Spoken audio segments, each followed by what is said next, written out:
Oke, assalamualaikum warahmatullahi wabarakatuh. Langsung saja sahabat teman-teman semuanya ya, tanpa basa-basi. Jadi sebelum sahabat teman-teman menentukan proposal, judul proposal tugas akhir atau tema tugas akhir ya, teman-teman mencari dulu jurnal ya, yaitu jurnal acuan dulu ya. Ini tentang komposit. Ini contoh jurnal yang sudah kita dapatkan di Google Scholar ya. Jadi kita susun seperti ini dulu ya. Ini jurnal acuan yang pertama atas nama Gundara ya, penulisnya dan kawan-kawan. Ini tahun terbitnya 2019, jadi harus ada tahun terbitnya ya. Jangan lupa sahabat teman-teman semuanya. Ini datanya naik ya. Kita lihat langsung dari datanya saja ya. Dari grafik datanya itu kalau naik secara kontinu itu bagus untuk kita ambil sebagai tema proposal tugas akhir ya, atau judul tugas akhir ya. Seperti itu sahabat teman-teman semuanya. Jadi tidak semua jurnal itu dapat kita gunakan untuk judul ya. Harus datanya itu harus naik seperti itu, khusus di fraksi volume ya sahabat teman-teman semuanya. Untuk metode pembuatannya ini Henleap. Nah, ini kata kuncinya Henleap. Dia menggunakan panjang serat 10 mm atau 1 cm dengan posisi seratnya dibuat secara acak, dan fraksi volume seratnya ini 21% ya, berarti sisanya itu matrik. Kemudian fraksi volume seratnya ini 25%, berarti sisanya matrik, dan selanjutnya juga sama ya. Ini fraksi volume serat yang digunakannya ya sahabat teman-teman semuanya. Kemudian kekuatan impact meningkat. Nah, ini penjelasan kesimpulan akhir ya dari penelitiannya, seiring bertambahnya fraksi volume serat ya. Jadi datanya itu kira-kira naik ya, seperti itu sahabat teman-teman semuanya. Nah, itu bagus kita gunakan sebagai jurnal acuan ya. Nah, gimana untuk jurnal yang lainnya juga sama ya, kasusnya yang penting naik secara kontinu seperti itu sahabat teman-teman semuanya. Tapi kita mengacu pada jurnal yang ini. Nah, ini bisa disaksikan ya. Oke, seperti itu. Seperti yang saya jelaskan di video saya yang lain ya. Jadi kita hanya mengubah variasi fraksi volume seratnya saja sahabat teman-teman semuanya ya. Jadi nggak usah pusing, kita tinggal rubah saja ya. Ini sahabat saya Mas Erwin, dia menggunakan fraksi volume serat kalau nggak salah 30%, 40, 45 apa ya, nggak salah ya. Nanti kita lihat lah, saya tampilkan di layar ya, seperti itu. Oke, next seperti apa langkah awalnya, kita susun di cover depannya. Di sini ditulis proposal tugas akhir ya, atau proposal skripsi ya. Karena proposal skripsi sama skripsi itu bedanya, kalau proposal skripsi dari bab 1 sampai bab 3. Kalau tugas akhir itu dari bab 1 sampai bab 5, seperti itu sahabat teman-teman semuanya ya. Ini kita buat judul seperti ini, pengaruh variasi fraksi volume serat sabut kelapa pada komposit bermotif resin polyester terhadap harga impact ya, sebagai alternatif pembuatan helm SNI. Nah, ini aplikasinya untuk helm SNI. Ingat ya sahabat teman-teman semuanya, jadi pengujian mekanik itu harus nyambung dengan aplikasinya, karena di helm ini terjadi gaya impact atau gaya tumbuk seperti itu sahabat teman-teman semuanya. Jadi kalau kita harga impact di penelitian kita itu di atas ini, berarti kita memenuhi syarat ya untuk dijadikan helm SNI, seperti itu sahabat teman-teman semuanya ya. Untuk variasi judulnya ini sahabat intinya harus nyambung dengan tujuan ya, tujuan penelitian kita. Jadi ini nggak beda jauh sama yang di jurnal sebetulnya. Oke, setelah ini selesai ya proposal tugas akhir ya, kita susun di bab 1 ya. Oke, ini bab 1 ya, latar belakang. Ini kemajuan ilmu pengetahuan dan teknologi ya. Ini sahabat teman-teman semuanya bisa kopas dari jurnal ya, semuanya bisa kopas dari jurnal. Dicantumkan juga sumber referensinya juga ya. Ini juga ditulis seperti ini, kira-kira tinggal baca-baca ya sahabat teman-teman semuanya. Nah, ini di akhir dikasih keterangan seperti ini ya, berdasarkan latar belakang di atas ya. Kita jadi ingin mengajukan judul seperti ini ya, untuk dijadikan sebagai pembuatan helm SNI seperti itu.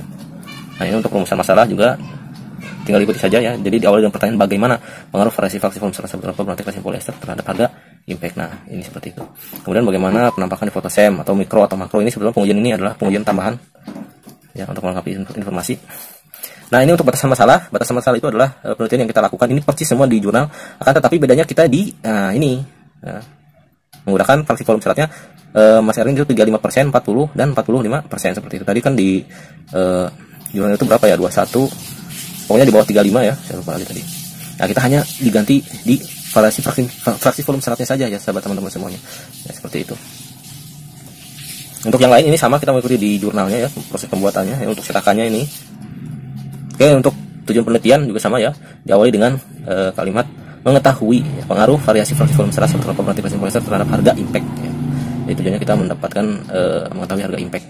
Kemudian untuk uji SEM-nya juga sama ya, tulis seperti ini. Manfaat penelitian ini sahabat bisa tulis sendiri saja ya.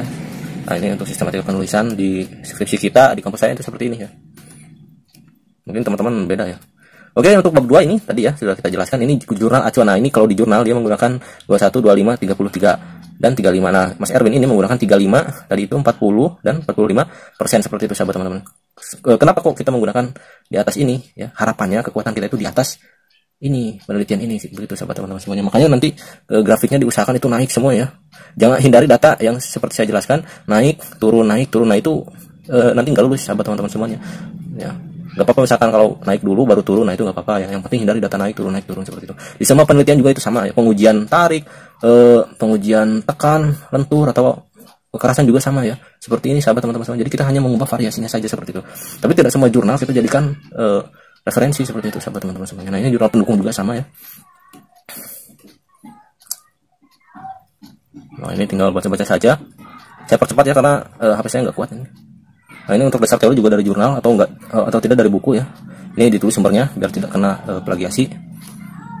Sahabat teman-teman semua juga bisa mengikuti ya langkah pengetikan penulisan seperti ini di proposal.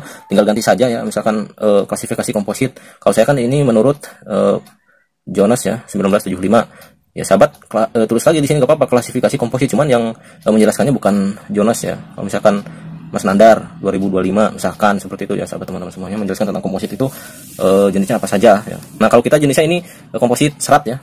Jadi komposit itu ada 3 jenis ya. Ada yang bentuknya serat ya. Kalau saya menggunakan serat, ada yang partikel ya serbuk, kemudian lapis atau lamina ya. Jadi sama juga sama, ini hanya mengubah variasinya saja ya sahabat teman-teman semuanya. Kalau saya rekomendasiin yang ini apa? Yang serat ya. Nah, ini matrik itu ada perkat atau lem ya. Bisa baca-baca ya sahabat teman-teman semuanya ini. Saya percepat. Nah, ini untuk densitas matrik ini di jurnal ya. Nah, ini penting, ini densitasnya ini. Ini kekuatan tariknya itu maksudnya kekuatan matriknya saja, ketika diuji tarik tuh hasilnya segini ya. Untuk uji impactnya saya kurang tahu ya. Yang penting ini nih densitas matriknya 1,2. Kemudian katalisnya juga sama ya. Katalis itu untuk pengeras dan cepat kering. Nah, ini untuk densitasnya juga masukin ya, sejenis katalis atau ya katalis. Nah, ini untuk sabut kelapanya juga sama sahabat teman-teman semuanya ya. Kita dapat dari jurnal ya, ini 1,2. Nah, ini seperti ini ya. Dan perlakuan alkali juga nanti dilakukan perendaman. Nah, untuk proses pembuatan, nah ini dasar teori saja ya, proses pembuatan hand lay up. Jadi pembuatan komposit itu ada hand lay up, spray lay up, injection molding ya. Kita menggunakan hand lay up ini metode sederhana, bisa dikerjakan di kos-kosan ya. Nah, ini untuk materi uji impact, kita menggunakan di sini kalau nggak salah Mas Erwin itu Sharpie apa ya? Nah, ini spesimen yang nanti kita buat di akhir ya, setelah lembaran komposit itu udah jadi. Bisa dilihat di video saya ya, cari saja di channel saya Nandar Creator. Oke, seperti ini. Jadi metode Sharpie itu metode uji impact itu ada 2 ya, Sharpie sama ISOT. Bedanya ini cuman di posisi apa ya, pengujiannya saja. Kalau Sharpie kayaknya itu di tengah-tengah hantamannya itu. Coaknya itu, kalau ISOT itu di sedikit ke atas ya. Coakan untuk di uji. Nah, seperti ini skema uji impact Sharpie. Nah, ini untuk persamaan atau rumus yang kita gunakan. Gak usah pusing, nanti ada contoh soalnya ya. Nah, ini untuk uji SEM juga sama dijelaskan tadi ya. Nah, ini untuk standar helm SNI juga dapat dari jurnal ya. Ini standarnya berapa saya kurang tahu ya. Ini saya baru buka ininya Mas Erwin karena laptop saya rusak. Nah, ini untuk harga impactnya ini 0,010 Joule per milimeter kuadrat. Nah, ini dari jurnal, ini standarnya ini segini sahabat ya, untuk standar pembuatan helm SNI. Kalau kita di atas ini berarti memenuhi syarat seperti itu. Kalau tidak ya gak apa-apa, yang penting datanya itu kita naik ya. Yang penting naik. Oke, bab 3 ya. Ini metodologi penelitian seperti ini. Dan ini proses pembuatan, ini teman-teman bisa baca ya. Saya percepat. Nah, ini Mas Erwin menggunakan 35, 40 dan 45% ya, fraksi volume seratnya. Nah, ini untuk ini matriknya ini sahabat teman-teman semuanya. Ini katalisnya 1% ya. Nah, ini alur penelitian. Nah, ini seperti ini ya, tinggal baca-baca saja sahabat teman-teman semuanya ya. Saya percepat, ini soalnya umurnya mau habis. Nah, ini alur pembuatan bisa dibaca-baca sahabat teman-teman semuanya. Videonya sudah ada di channel saya ya. Ini Mas Erwin banyak sekali. Ini untuk persamaan rumus juga, ini dari Gibson ya. Sahabat teman-teman bisa buka, bisa dipahami lah. Di skip aja ya videonya ya, di pause. Nah itu penjelasannya udah saya jelaskan sebetulnya di video saya yang lain. Nah ini oke, selesai 26 lembar.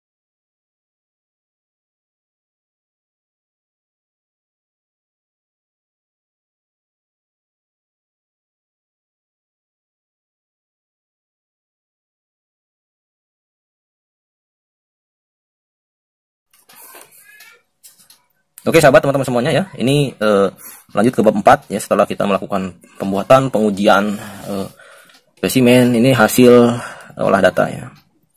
Ini setelah dirata-rata, dari sekian banyak diambil 4 ya. Dari fraksi volume 35% diambil 4, ini juga yang 40% diambil 4, diambil 4. Kemudian ini jumlahkan, kemudian kita rata-rata. Nah, ini bagus ya, datanya harus seperti ini ya sahabat teman-teman semua.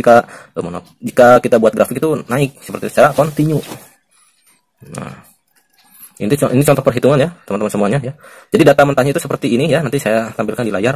Kita tinggal masukkan saja seperti ini ya, diketahui ya. Nah ini masa pendulum ini udah ketetapan dari sana ya. Untuk panjang lengannya ini dari mesin kalau nggak salah ya. Realnya gravitasi sudut awalnya ini 150 derajat. Ini contoh perhitungan ya. Nah ini diketahui seperti ini ya, contoh soal. Nah ini persamaannya kita masukkan. Ya udah sahabat teman-teman semuanya, tinggal masukkan saja seperti ini ya. Nah ini M ini masa pendulum kalau nggak salah ya. Nah ini masa pendulum, masukkan ke sini. Ini G-nya itu gravitasi, itu dikali ya, ini dikali 9,8 dikali L. Ini L-nya itu panjang lengan 0,7. Tinggal masukkan saja ya, kemudian dalam kurung cos dari sudut akhir ya. Nah ini nih masukkan. Berapa ini pakai kalkulator, cos 144,5 itu berapa, dikurangi cos 150 dari mana, ini dari sini sudut awal ya. Tinggal masukkan saja sahabat teman-teman semuanya, begitu uji perhitungan uji impact ya. Ini tinggal masukkan saja, ini dikali hasilnya ini ya. Ini juga dihitung hasilnya ini seperti ini, didapat 44,9 joule ya. Nah itu energi serap ya, didapat energi serap. Kita menghitung lagi harga impactnya, kita mencari harga impact. Apa rumusnya ini? Rumusnya energi serap dibagi luas penampang. Ini luas penampangnya 88,9. Nah ini tinggal dibagi aja. Nah energi serap dibagi luas penampang, hasilnya ini hasil akhir. Kemudian ini untuk persentase error atau kesalahan, ini 8,85%, jadi sangat minim sekali ya. Nah ini didapat ya, contoh perhitungan seperti itu cara ngitungnya. Kemudian kita buat setelah rata-rata kita buat grafik seperti ini ya sahabat teman-teman semuanya. Ini gampang sekali. Nah ini bagus sahabat teman-teman semua. Jadi jurnalnya juga seperti ini, hasilnya juga harus seperti ini. Kalau misalkan ini turun juga gak apa-apa, yang penting naik dulu baru turun. Hindari data naik turun, misalkan seperti itu ya sahabat teman-teman. Apalagi turun seperti ini, kebalikan dari ini misalkan ya, turun misalkan, itu nggak baik ya. Harusnya naik secara kontinu ya. Meskipun naik turun itu gak apa-apa, bagus. Oke teman-teman, bisa baca-baca ya. Ini sudah penjelasannya sudah sangat lengkap sekali di sini Mas Erwin. Ini sangat panjang sekali kalau saya jelaskan. Nah ini dibandingkan dengan harga LMSNI, harga impactnya ya. Jadi kita memenuhi syarat ya karena di atas ini. Tuh. Untuk penjelasan kenapa ini bisa kekuatannya meningkat itu udah ada dijelaskan ya.